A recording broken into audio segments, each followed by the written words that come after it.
Unfortunately, the continent is witnessing coup d'etats, unconstitutional changes of government, and also, of course, unresolved security issues all across its borders. We know that the AU heads of state will be discussing, and perhaps we expect lots of decisions in this regard. What do you really think is perhaps the suggestion that people like you, with experience in peace and security in other areas, will give for this heads of state and also experts around to take so that Africa can achieve its peace and security? You can't settle these issues only through the deployment of force, only through throwing weapons at them. First and foremost, and most importantly, the AU has to rediscover the deployment and use of robust, effective diplomacy as the first and primary instrument for promoting peace and security.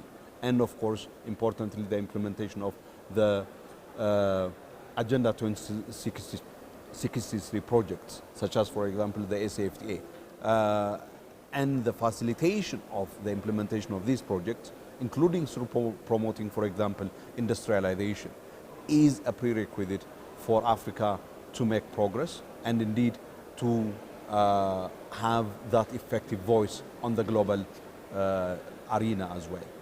My final question, Dr. Solomon, one of the persistent questions observers and even people of Africa have with regards to the outcomes of the AU summit, the usual AU summit, is lack of implementation of the decisions made out of these summits.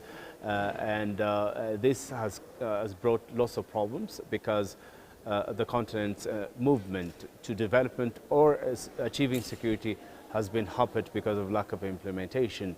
What must be done so that we can see implementations on the ground? Very important. Remember, when the President Kagame submitted his report on the reform of the Union, one of the key issues that he identified was exactly this one: non-implementation of decisions and policies that have been adopted and taken at the level of the African Union. And the question really is, why do member states adopt these decisions if there is no follow-through?